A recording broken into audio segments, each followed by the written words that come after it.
You ever sit at a table that you spent 2 hours setting up, waiting for someone who promised they'd come, and realize halfway through the third cold beer that they were never planning to show up in the first place? I was sitting there that night, the little candles flickering on the kitchen counter I built myself, a roast chicken getting cold under a foil tent, my phone on the table in front of me lighting up with every notification except the one I needed. It was our anniversary, and she didn't even bother to come home. I guess I should tell you how it started, so you can understand how a man can end up here, with a cold dinner and a warm rage he didn't know he was capable of.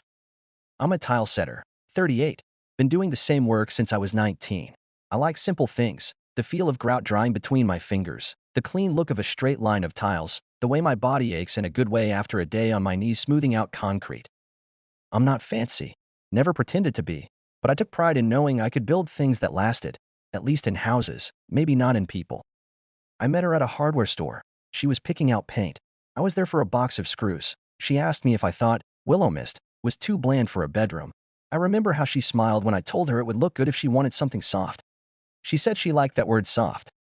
Back then, she was warm, funny, her hair always pulled back in a loose bun, her eyes bright when she looked at me. She told me once she liked how sure I was, how I never second-guessed a decision. And for a while, we were good, better than good.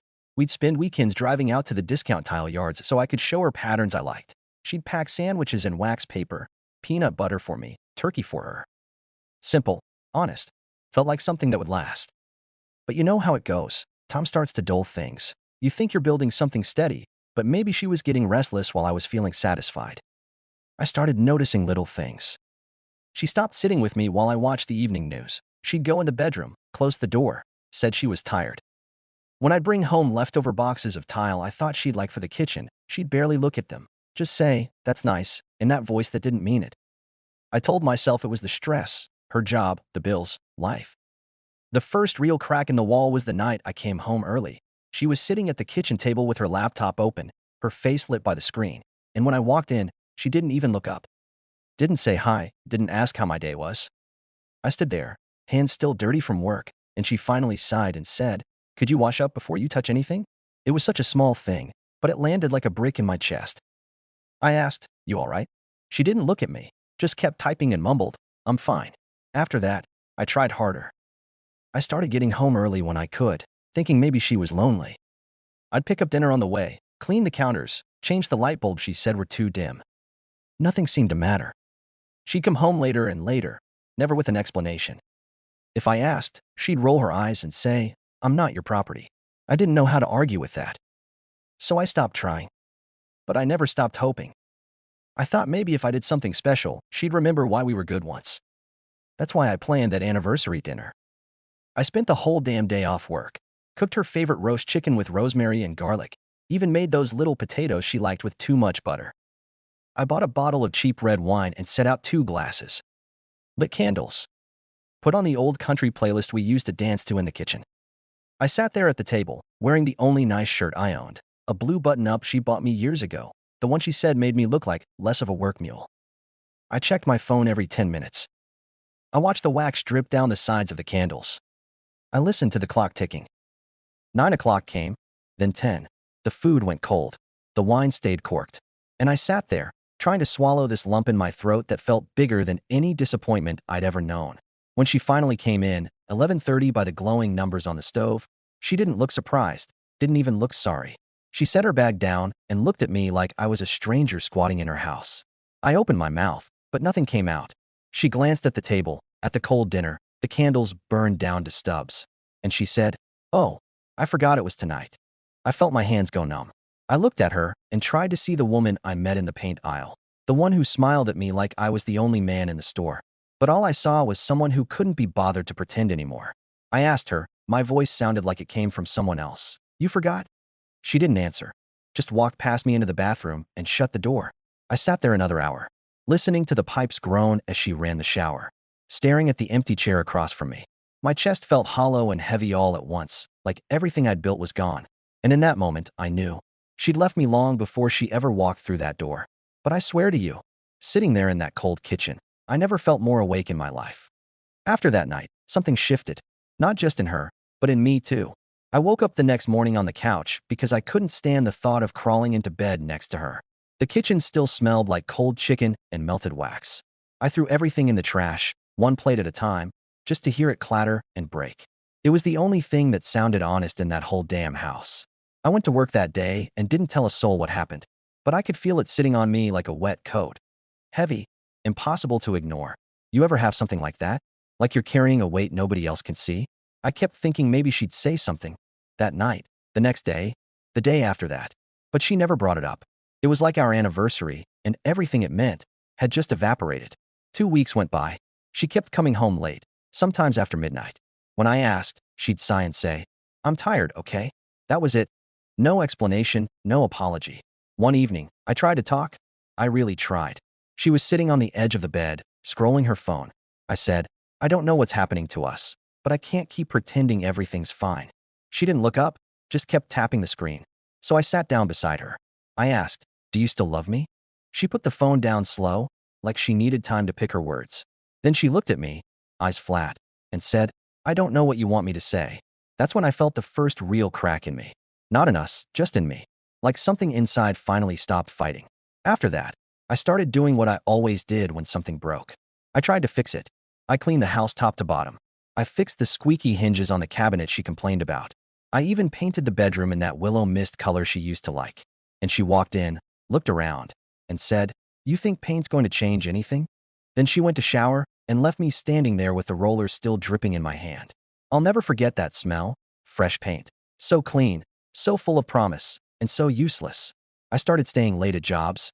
It was easier to be anywhere but home. My buddy Rick noticed. He's been laying tile with me for years. He asked, "Everything okay with you too?" I opened my mouth to lie, but all I managed was, "I don't know anymore."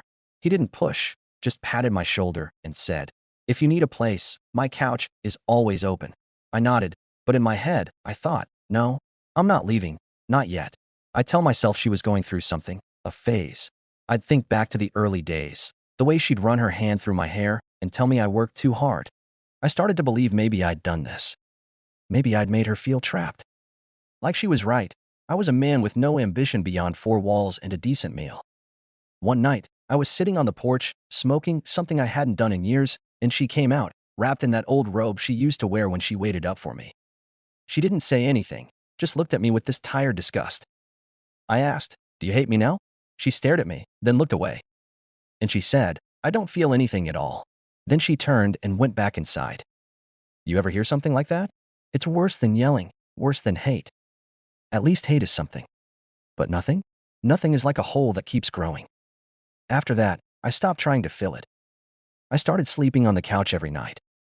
At first, I told myself it was temporary, that it was better to give her space. But after a while, it didn't feel like my house anymore. It was just a place where I left my boots and drank my coffee. A month later, I came home from a long day, 8 hours straight of tiling a bathroom, and found her packing a small suitcase. My chest went tight. I asked, "You leaving?" She didn't even look up, just zipped the bag and said, "I'm going to stay with my sister a while." I stood there, covered in grout dust, my knees aching, my heart trying to climb out of my ribs. And all I could think was, maybe this is for the best. But she only stayed 2 nights. Then she came back like nothing had happened. She put the bag away, ordered takeout, and sat down to eat like we were still normal. I watched her dipping fries in ketchup, licking salt off her fingers, and felt something in me harden. That's when I knew she wasn't going anywhere, not because she cared, but because it was easier to stay. From then on, we barely spoke. If we did, it was short, tight, like we were strangers forced to share a roof. I stopped cleaning, stopped cooking, stopped trying. If she wanted distance, I'd give her a whole damn ocean. One night, I was working late in the garage sharpening my trowels, anything to stay out of the house, and Rick called me. He said, "Man, I don't want to stir anything up, but I saw her last week. She was at that bar on Ninth. She looked real friendly with some guy." My hand tightened around the handle of the trowel so hard I thought it would snap. I didn't say anything, just hung up. I sat there, staring at the cement floor, feeling my chest burn. But I didn't go inside. Didn't ask her anything. I just waited, like an idiot. Later that night, she came in the garage, hair still damp from her shower. She leaned in the doorway, arms folded. "You going to come in, or are you going to sulk out here all night?" I looked at her and thought, no. You don't get to pretend anymore. But all I said was, "I'm fine here." And she rolled her eyes and walked away. That's how it went. Week after week. Silence, avoidance, the steady drip of whatever we'd had leaking out between us. And me, too stubborn or too scared to admit it was already over. I don't know exactly when it happened, but at some point, I stopped caring if she came home or not. I'd still look up when I heard her keys in the lock, but there was no hope in it anymore, just habit. You ever get to that place where you feel more alone sitting next to someone than you ever did by yourself? That's where I was. Most nights I'd eat dinner standing at the counter, just a sandwich, maybe a cheap can of soup, and then go out to the garage and stay there until I was too tired to think. At least in the garage, nothing expected me to pretend. One Saturday morning, she came into the kitchen while I was making coffee. She was wearing her old college sweatshirt, the one that used to make her look young and happy. Now it just looked like another thing she'd stopped caring about. She pulled a mug from the cabinet and said, real casual, "I'm going out later." I didn't ask where, didn't ask with who. I just poured my coffee and said, "All right." And she gave me this look, like she was disappointed I didn't pick a fight. Like she wanted me to care enough to yell. But I didn't have any yelling left in me. I watched her walk out the door. And the only thing I felt was relief. I cleaned the counters, drank my coffee in peace, and thought, maybe this is it. Maybe this is as good as it gets. A few days later, I was out on a job, laying tile in a new build, and my phone buzzed. It was Marissa, her old friend, the one who always smiled a little too kindly at me. We hadn't talked in months, maybe longer. The text just said, "Can we talk?" It's about her. My first instinct was to ignore it. I didn't want any more gossip. But something in me was tired of not knowing. So I called her on my lunch break. She answered on the first ring. Her voice was soft, almost like she was afraid of what she was about to say. "Look, I'm sorry if this isn't my place, but I think you deserve to know. She's been telling people you're controlling, that you never let her have any freedom." I stared at the dashboard of my truck, feeling my jaw clench. "Controlling?" I asked, my voice too calm even for me. "Yeah, she's been saying you make her feel trapped, that you wouldn't let her live her life." I let out a short laugh, no humor in it, just disbelief. "You believe that?" Marissa sighed. "No, that's why I'm calling you. You've always been good to her. Everyone knows that." I swallowed hard, the lump back in my throat. "Thanks," I managed. "There's more," she added. She's been talking to someone else. For a while now." I closed my eyes. Figured as much. "I'm sorry," she whispered. "You didn't deserve this." I didn't answer. I just ended the call and sat there, my sandwich untouched, my hands shaking. It's funny how you can know something in your bones but still hope you're wrong. How you can watch everything fall apart and still think maybe you could glue it back together if you just tried hard enough. But that call, that was the last nail in the coffin. That night, I didn't wait up. I didn't cook. I didn't even look at the clock. I just sat in the garage with the lights off, listening to the old radio crackle and thinking about all the ways I'd failed and all the ways I hadn't. You ever wonder how long you can beat yourself up for something that wasn't even your fault? I'd been blaming myself for months, thinking if I was more interesting, more ambitious, more anything, maybe she'd have stayed. But sitting there in the dark, I realized she'd been gone long before she ever packed that little suitcase. Maybe before I ever lit those anniversary candles. The next morning, I woke up before dawn. I made coffee, the way I always did, and looked around the kitchen. The place felt hollow, like a stage after the actors have left. I saw her purse on the counter, her keys in the dish by the door, her jacket slung over the chair, and none of it meant anything anymore. I didn't feel angry, not exactly. I just felt done. When she finally came downstairs, I was sitting at the table with my coffee. She looked surprised to see me up so early. "What are you doing?" she asked, her voice flat. I shrugged. "Just thinking." She poured herself coffee, careful not to look at me. "You going to work today?" she asked. "Yeah," I said. Like always. And then, because I couldn't help it, I added, "You going out later?" She glanced at me, her face tightening. "Don't start." I shook my head. "I'm not starting anything. Just curious." She didn't answer. She walked away, her mug in her hands, and I realized that was the last time I'd ask her anything that mattered. After that, I stopped talking to her unless I had to. Stopped asking where she was going or when she'd be back. Stopped caring if she looked at me with that tired contempt.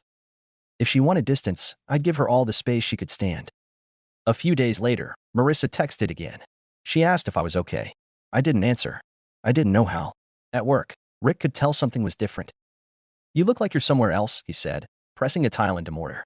"Maybe I am," I told him. He didn't ask more. Men like us don't need to talk everything to death. That weekend, I cleaned out the garage. I boxed up tools I hadn't used in years, threw out old paint cans, swept the floor until my arms ached.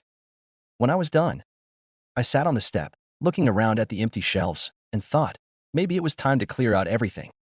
Not just the junk, but all of it. I went inside and found her in the living room, watching some reality show with the volume too loud. I stood there, waiting for her to look up. She didn't. So I said, "We need to talk." She muted the TV, slow, like it was a chore. "What now?" she sighed. "I'm done," I told her. "With what?" she asked, her brow furrowing. "All of it." And for the first time in months, I felt something close to peace. But she didn't look scared or sad. She looked relieved. And somehow, that was worse than if she'd cried. That night, I didn't sleep on the couch. I didn't sleep at all. I sat in the kitchen with the light off, listening to the hum of the fridge, the occasional creak of the floorboards as she moved around upstairs. Every sound felt like a reminder that this was her house as much as mine. But it didn't feel like home anymore. Not for a long time. I thought about all the years I'd spent trying to make her happy. All the weekends I worked extra jobs to afford the things she said she wanted. The vacations we never took because she changed her mind. The plans we made that she never cared enough to see through. I thought about that anniversary dinner, how stupid I felt sitting there in my good shirt, watching the candles burn down. And I knew I couldn't keep doing this. I couldn't keep pretending that if I just tried harder, she'd come back to me. The next morning, I packed my clothes in a couple of old boxes. I left most of my things, tools, work boots, jackets, out in the garage. I didn't want to take more than I needed. Didn't want her saying I'd stolen anything. Didn't want any reason to have to come back. She came downstairs halfway through. She stopped in the doorway, hair a mess, rubbing sleep out of her eyes. "What are you doing?" she asked, her voice thick. I kept folding my shirts, stacking them neat so I could carry them easy. "I'm leaving," I said. "Where are you going?" "Does it matter?" She looked around the room like she was seeing it for the first time. "Is this because of what Marissa said?" "No," I told her, and it was the truth. "It's because you stopped caring." She opened her mouth, then closed it. "You don't have to do this," she said, softer. I finally looked at her, really looked, and I didn't see the woman I fell in love with anymore. Just someone who wanted the convenience of me without the work of loving me. I picked up the boxes. "Yeah," I said. "I do." I carried everything out to my truck. It was still early enough the neighborhood was quiet, no one to watch me load my life up in cardboard. I shut the tailgate and stood there a minute, breathing in the cool morning air. It smelled like wet grass and the faint exhaust from my truck's engine. Better than that house ever smelled. When I went back inside for the last load, she was sitting at the kitchen table, her coffee cup in both hands, staring down into it like it might have the answers she never looked for in me. She didn't say anything when I walked by. Didn't look up when I set my keys on the counter. I thought maybe she'd try to stop me. Maybe she'd ask me to stay. But she just sat there, quiet. And that told me everything.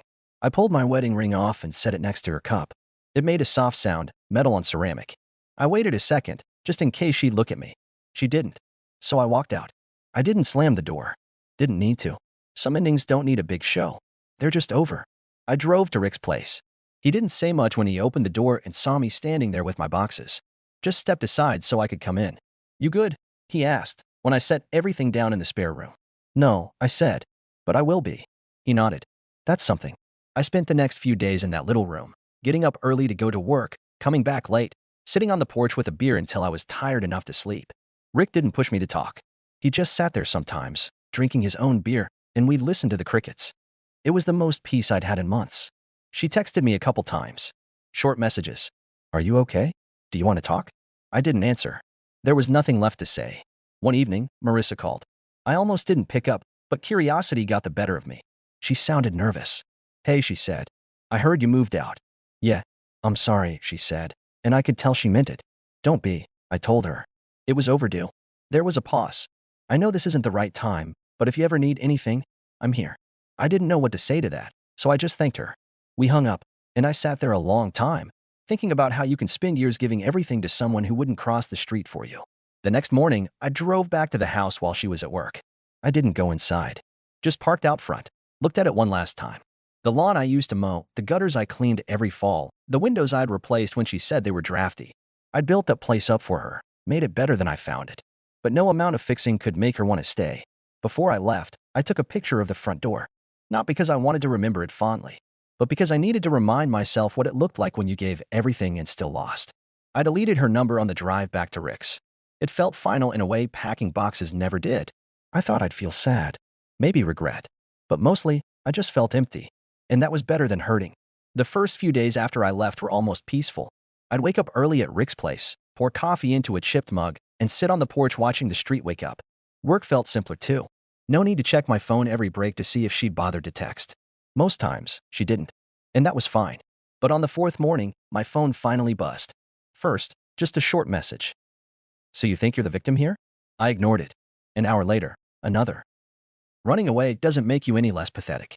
I set the phone face down on the passenger seat and turned up the radio. Didn't help much. By lunchtime, there were 3 more messages. You think leaving makes you a man? I always knew you didn't have the guts to stay and work through it. Everyone's going to know how weak you are. That last one hit different. Because she was right. Everyone would know. Small town, people talk.